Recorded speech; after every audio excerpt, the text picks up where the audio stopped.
la fameuse mission de vie, ou comment courir derrière un concept poétique et terminer plus frustré qu'avant. C'est un peu ce que j'ai envie de parler aujourd'hui. Depuis des années, je parle de la mission de vie d'une manière, d'une approche, qui est propre à moi évidemment, mais je vois beaucoup de gens qui sont désespérément à la recherche de cette mission de vie. Puis tu sais, on recherche tous la même chose. On est tous ici à se chercher et à courir souvent derrière une mission. On court parce qu'on cherche, dans le fond, qui on est vraiment.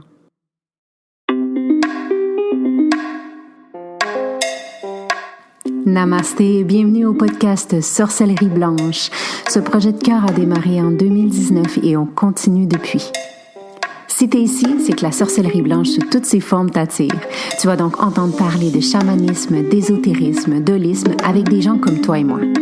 On s'inspire, on partage, on dédramatise et on se motive.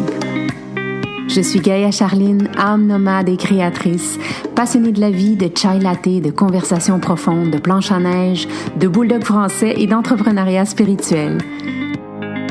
J'accompagne des femmes médecines à transitionner vers l'entrepreneuriat spirituel en toute simplicité. Je pourrais te nommer les 1001 choses que je fais, mais je pense que le plus important, c'est que tu connaisses mon essence. Alors, bienvenue dans mon univers où ensemble, on se rappelle que la plus belle des magies, c'est celle qu'on porte à l'intérieur. Alors, on sort nos balais belles sorcières et on dépoussière ce qui est déjà là.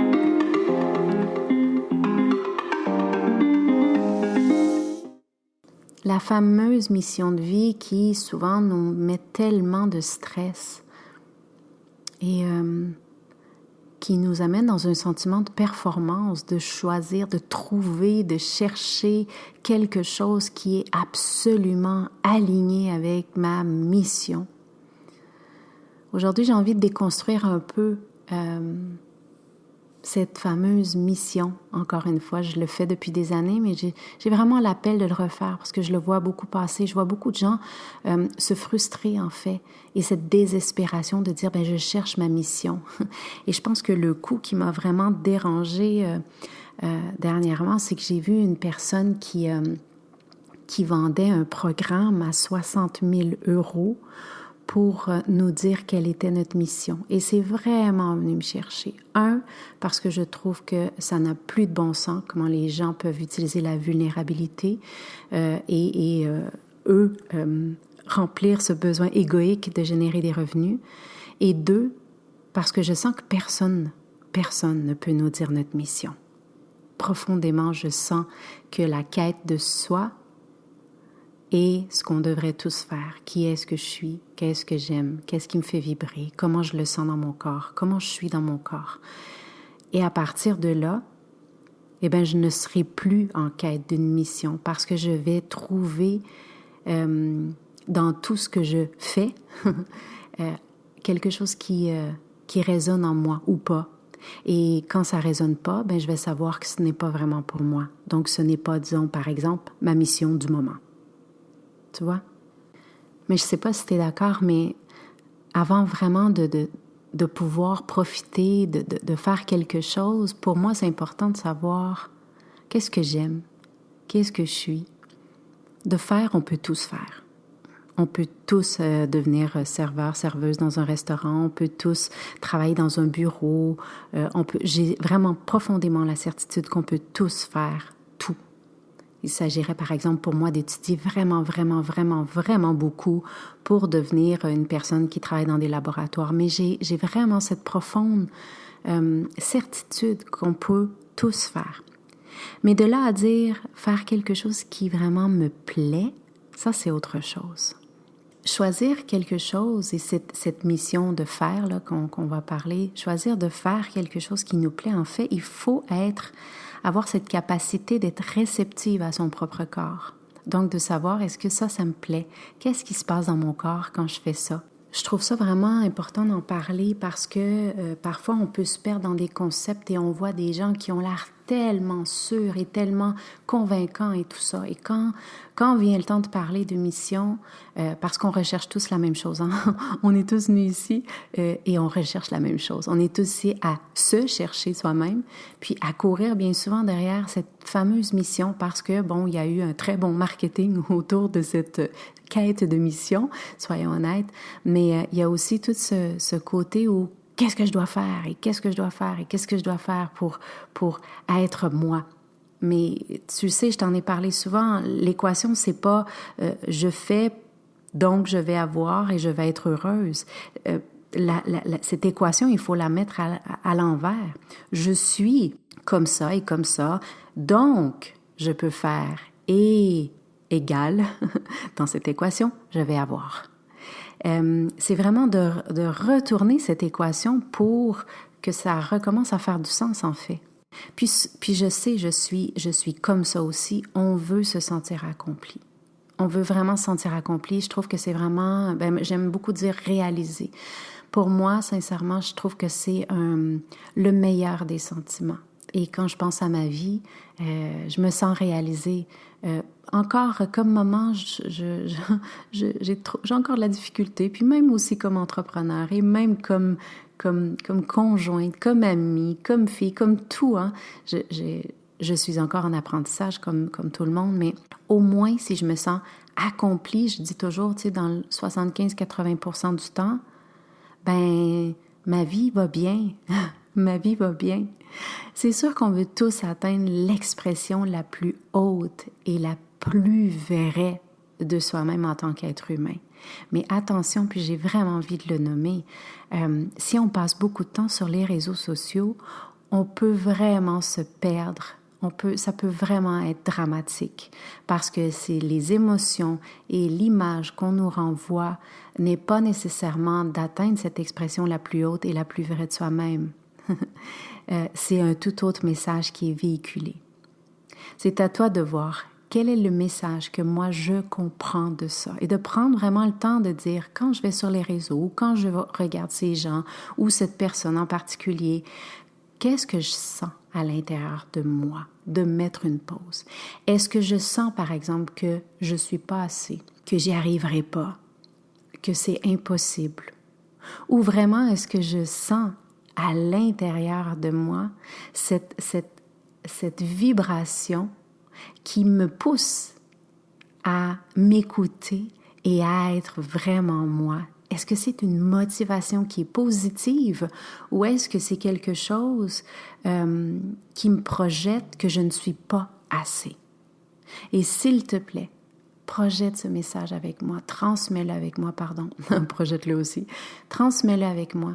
Parce que je le sens et je vois tellement de gens qui sont sur le bord de tout lâcher parce que ce qu'ils voient sur les réseaux est une réalité qu'ils sentent qu'ils pourront jamais atteindre. Et la vie, la vraie vie, c'est pas ça. Et j'ai vraiment envie de le dire, cette mission, c'est pas d'atteindre, en fait, c'est pas parce que plusieurs disent, moi, je veux avoir beaucoup d'argent et je veux avoir beaucoup d'argent. Mais avoir beaucoup d'argent ne va pas changer comme on se sent à l'intérieur. Tu vas juste être une personne qui est pas en paix avec beaucoup d'argent. Donc, tu sais, on en rit, on le dédramatise un peu, mais il n'y a pas à atteindre cette image où quand on a plein d'argent et qu'on déménage, par exemple, en Amérique du Sud, que tout à coup, notre vie va bien. La mission, en fait, devrait être profondément j'apprends à me connaître. J'apprends à savoir qui je suis. J'apprends à voir quelles sont les programmations que j'ai téléchargées de mes parents, quelles sont les peurs que j'ai acceptées, comment j'ai été formatée, moi. Et de dire, est-ce que j'ai envie d'appuyer sur le bouton reset ou est-ce que ça me fait trop peur? Et de dire, on lâche tout, on déménage, on va faire ça. Ça, c'est plus tard dans l'équation. La première partie de l'équation, c'est comment est-ce que je suis. Après, je vais pouvoir faire, donc je vais pouvoir avoir. Mais on nous projette beaucoup fais ça, donc tu vas avoir, donc tu vas être. Et c'est encore une fois, je te le répète, là, c'est encore une fois quelque chose qui nous prend dans cette tornade, cet ouragan où on devient vraiment à l'envers à l'intérieur de nous. Puis je te le nomme parce que moi aussi, j'ai passé par là et je passe encore à chaque mois, on dirait. C'est la Ève à l'intérieur de nous, émotionnelle, toutes ces émotions qui remontent. Donc, c'est vraiment de se ramener. C'est pour ça que l'équilibre dans ces deux énergies, dans Gardien de la Terre, ce que je fais avec Ghislaine Duboc en ce moment, le voyage initiatique, on visite vraiment le Adam et Ève, ou si tu veux, je peux te l'amener sous la forme de l'énergie masculine et féminine, mais attention de ne pas se perdre dans un masculin toxique qui nous fait croire que le féminin deviendra sacré. En fait, ce qu'on cherche, c'est l'expression la plus haute ou la plus grande et la plus vraie de nous-mêmes en tant qu'être humain. C'est parce que je suis dans le même cheminement que je comprends aussi. Si pour toi, tu es une coiffeuse et c'est ce que tu souhaites être et c'est ce que tu as toujours voulu faire, c'est de pouvoir voir les gens s'offrir un cadeau entre tes mains qui sont magiques, belle sorcière magicienne, c'est magnifique parce que, moi je dis toujours la coiffeuse ou n'importe quel autre travail, mais là je vais rester avec la coiffeuse, celle qui coiffe les cheveux et tout, là.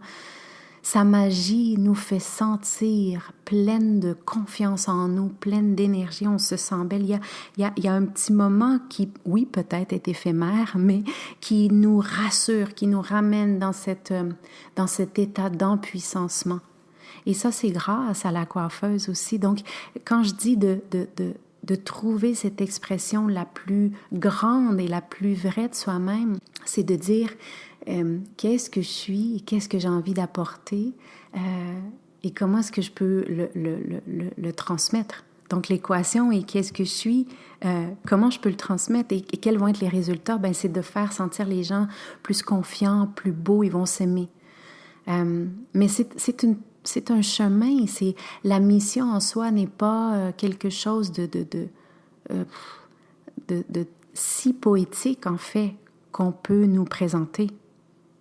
Le chemin à travers tout ce challenge, ce défi, c'est s'arrêter et se demander toujours quelle est la prochaine bonne décision à prendre ou quelle est ma prochaine bonne action à prendre selon ce que je ressens à l'intérieur. Parce que quand je dis on s'arrête, c'est vraiment je m'arrête puis je vais aller sentir à l'intérieur parce que on a coupé, on nous a coupé depuis qu'on était petite et c'est comme ça, c'est pas la faute de personne, c'est vraiment, on est dans cette société, dans ces schémas, dans ces programmations où on coupe nos ressentis. Arrête de pleurer, sois pas en colère, tais-toi.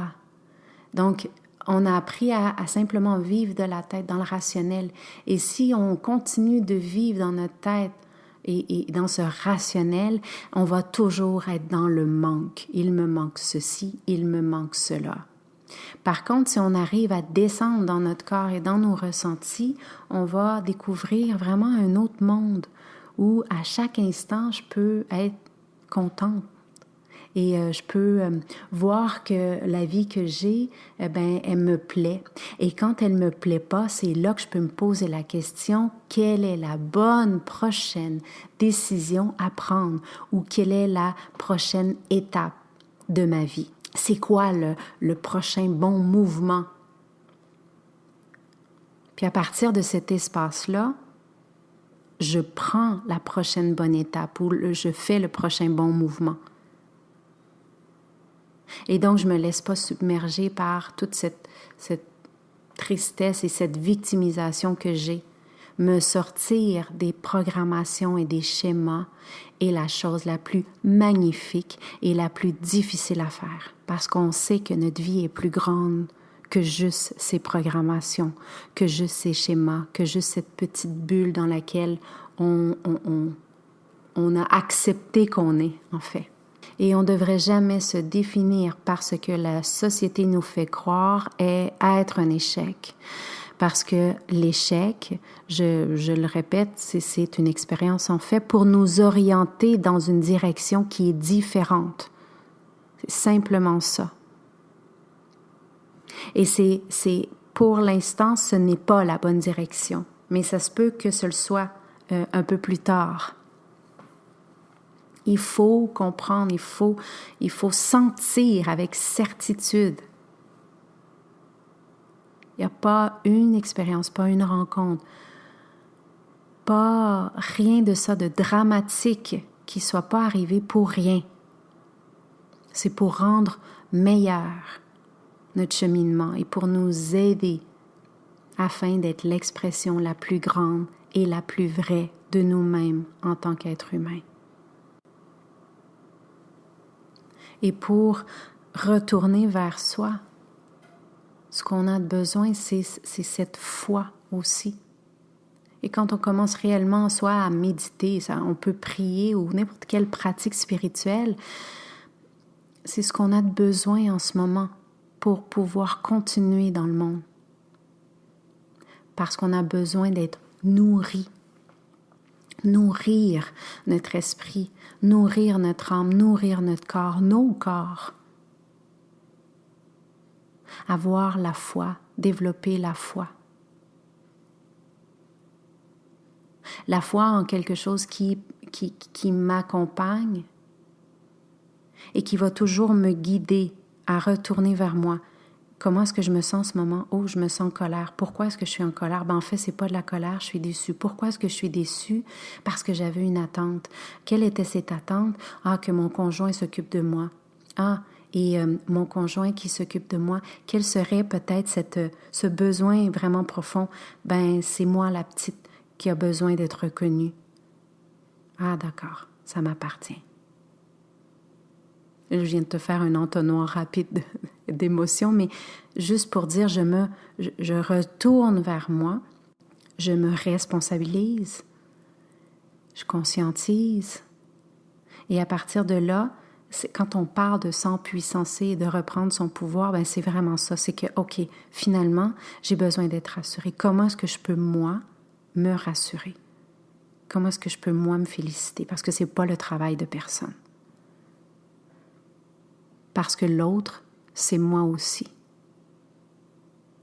L'autre va me refléter des parties de moi et va toujours me guider à retourner de plus en plus vers moi. On doit vraiment apprendre à remplir notre verre pour être pleine de nous. Et hier, justement, je guidais un voyage, le voyage pour le voyage initiatique Gardienne de la Terre, puis vraiment, j'ai apporté les gens dans un voyage où je disais « Sens-toi pleine de toi, plein de toi. » De se sentir pleine de moi. On nous a appris que c'était égocentrique, mais vraiment d'être pleine de soi ne veut pas dire que j'ai besoin d'aller le crier partout, c'est d'être pleine de moi, d'avoir cette tasse qui déborde. Et j'en ai assez pour pouvoir donner aux autres. Et une fois que je suis pleine de moi, pleine d'amour pour moi, parce que j'ai connecté avec mes ressentis, parce que je sais qui je suis, je sais m'écouter, je sais me guider, je sais être mon meilleur ami, ma meilleure amie. Et c'est à ce moment-là où quand mon verre déborde, ou ma tasse déborde, que j'en ai assez pour donner aux autres. Et si je ne remplis pas ma tasse, je vais finir par me retrouver fatiguée, épuisée. J'aurai plus à donner aux autres. Et c'est là que bien souvent, pour m'étourdir, je vais me retrouver sur les réseaux sociaux, à aller nourrir quelque chose en pensant que ça me fait du bien, mais en ayant vraiment cette impression ou que finalement, tout ce qui me reflète, c'est que je ne suis pas assez, que j'y arriverai jamais. Et que je retourne dans cette victimisation. Et on finit par avoir du ressentiment chaque fois que quelqu'un nous demande de donner ou notre aide, parce que notre verre ou notre tasse est vide. Et on sent que les autres veulent une partie de notre tasse ou de notre verre ou de notre eau, mais on n'a plus rien à leur donner. Donc, ta mission, c'est de te sentir pleine de toi. Pleine d'amour et pleine de colère et pleine d'envie et d'impatience et pleine de déception et pleine de... Mais d'être pleine de toi. Je suis pleine de moi. Et je suis comme ça aussi.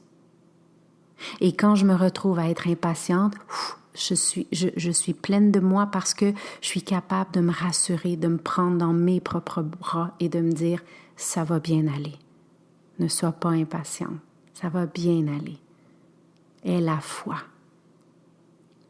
Et quand je suis dans l'envie de quelque chose, eh bien, je vais être tellement pleine de moi que je vais être capable de me donner à moi-même, de me rassurer, de me dire « mais moi aussi, je suis comme ça et j'ai cette capacité et je suis très généreuse et je suis. » Parce qu'on apprend à être pleine de soi.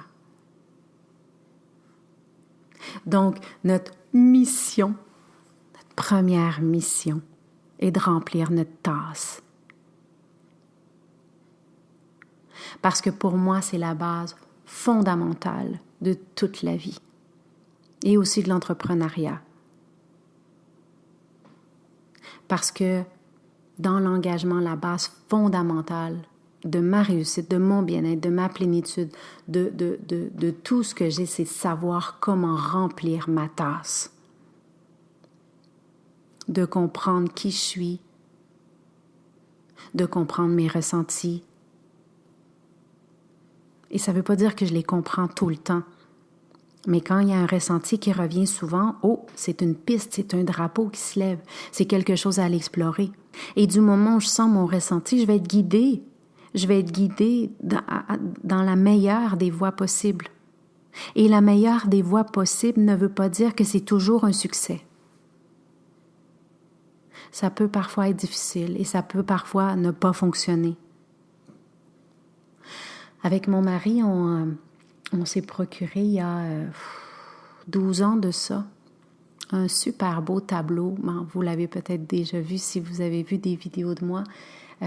C'est un tableau qui est immense, d'un pont, et un pont qui bouge dans la savane, en fait. Et il y a beaucoup de brume, donc on ne voit pas vraiment, de l'autre côté du pont. On ne voit même pas où le pont se termine. Je suis en train de le regarder pendant que je te parle. Et de l'autre côté du pont, en fait, c'est comme une île, en tout cas, où il y a quelque chose.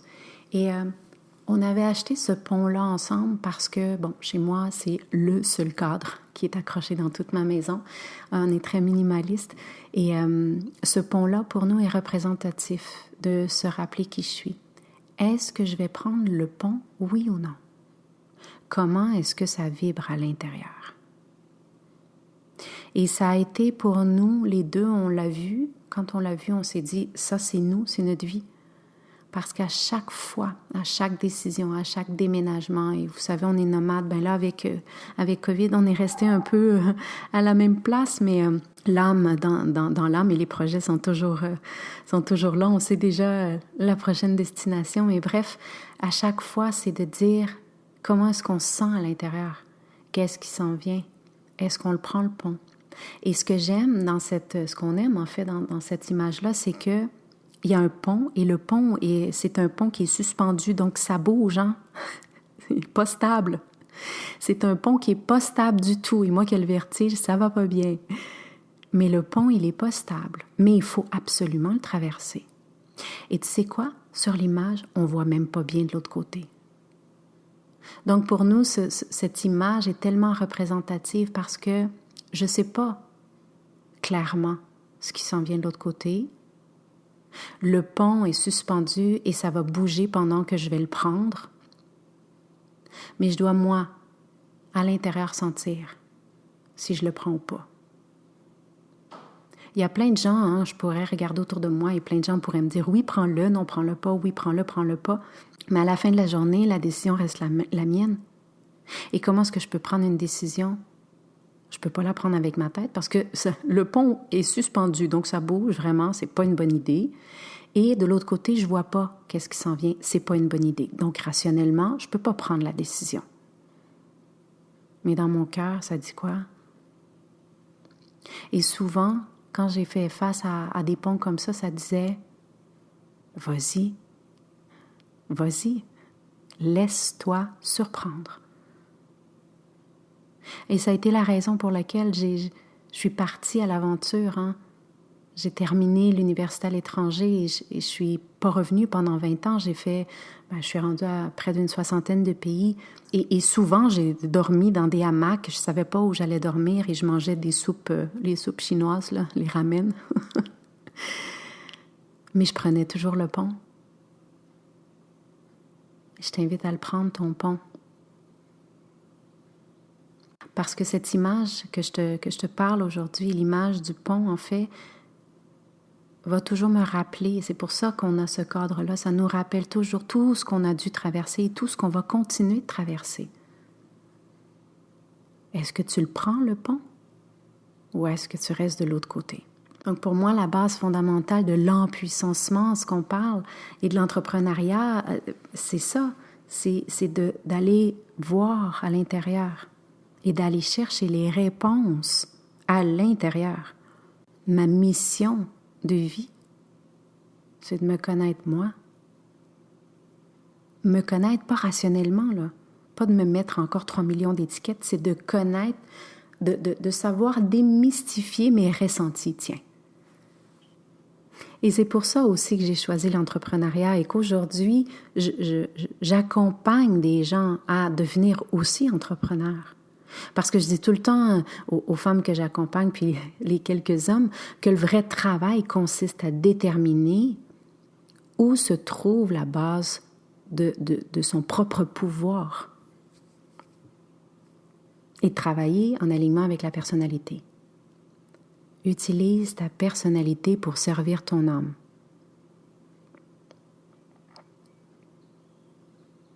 C'est quoi la vraie raison pour laquelle on est ici? C'est quoi la vraie raison que je suis venue travailler ici? Quels sont les cadeaux qui ont été mis sur ma route? Parce que c'est la première chose et la chose qu'on devrait continuer de toujours faire, c'est de travailler sur soi-même. Pas d'accumuler des connaissances rationnelles. C'est de continuer de travailler sur soi-même, d'approfondir et de remplir et de garder notre tasse pleine. Et ça fait peur, hein? Pleine de soi ne veut pas dire devenir arrogante ou d'avoir ce besoin de le crier sur tous les toits. Aujourd'hui, j'embrasse cette capacité de remplir ma tasse. Et des fois, ma tasse est vide. Hein? Je l'ai eu vide. Là. J'en ai parlé dernièrement. Je l'ai eu vide. Mais c'est OK. J'ai pris du temps. J'ai rempli. Et quand les gens disent « Ah oui, toi, t'es tellement sûre », ben c'est un compliment parce que je suis pleine de moi. Parce que quand on est pleine de soi, c'est là qu'on peut donner, ça peut déborder. Puis on a beaucoup à offrir et à donner. On n'a pas peur, on s'honore. Et quand on regarde ce que les autres font et comment on veut être et tout ça, qu'est-ce qu'on fait? C'est qu'on s'éteint. Notre focus n'est pas à l'intérieur d'essayer de voir comment je suis et tout ça, mais bien à l'extérieur. On court derrière une mission. On court derrière quelque chose qu'on souhaiterait être. Et ça revient toujours négativement sur nous. Ça puise notre énergie. C'est un vampire énergétique tremendo en espagnol. Incroyable, vraiment grand. Comment est-ce que je peux être au service de l'autre? J'ai beaucoup aimé, le Dr. King avait dit... Tout le monde ne peut pas être célèbre, mais tout le monde peut être génial. Parce que la grandeur est déterminée par le service. Donc, dans n'importe quelle forme de travail, en fait, on peut être au service. On peut faire parler notre don, notre capacité, notre personnalité. Mais tout ça, on va le réussir quand on sait vraiment qui on est. On s'en fiche du travail en soi, c'est chanteurs, c'est danseurs, enseignants, infirmières, docteurs, concierges, on s'en fiche. La question est comment est-ce que je peux utiliser ma personnalité pour être en service à quelque chose de plus grand que moi. Et c'est là que ça devient plus un travail, ça devient une offrande. Apprends donc à être à l'écoute de tes ressentis, puis d'être synchronisé avec la vie, parce que la vie fait juste nous donner. C'est vraiment ça. Merci, la Terre-Mère qui est là, qui nous supporte, qui nous donne de la nourriture, qui nous protège, qui nous permet d'être ici. Juste ça, merci, merci. Et après, apprendre à me reconnaître, puis à être honnête envers moi-même, vraiment, être pleine de moi. Et du moment où je suis pleine de moi, j'ai comme moins besoin d'aller me nourrir de la tasse des autres. Et je peux, à mon tour, moi aussi, donner aux autres. Et c'est vraiment, vraiment les fondements que j'avais envie de te partager par rapport à la mission de vie. Et c'est à partir de ce moment-là, et c'est pour ça qu'on fait ce travail-là aussi dans le programme Momentum pour devenir entrepreneur, parce qu'on remet, j'aime beaucoup dire, les pendules à l'heure. Donc, quelle est vraiment ma vraie mission et tout ça, sans être quelque chose de conceptuel ou de poétique ou à l'extérieur de moi, mais vraiment être pleine de moi. Et c'est du moment où je suis pleine de moi que je peux vraiment œuvrer, que je peux vraiment accompagner les autres. Mais souvent, c'est quelque chose qu'on oublie. Donc, de ne pas se perdre dans ce tourbillon. Perds-toi pas, belle sorcière. Et quand tu t'observes à te perdre un peu là-dedans, d'apprendre aussi à te ramener de plus en plus rapidement. Donc, de rester là moins longtemps. Allez, à toi d'aller explorer ta mission de vie maintenant. Je t'embrasse.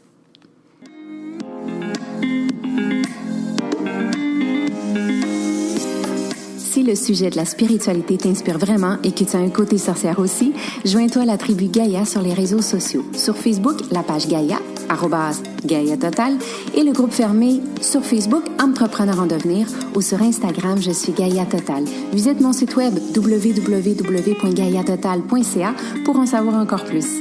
Au plaisir de te croiser. Waheguru, belle âme.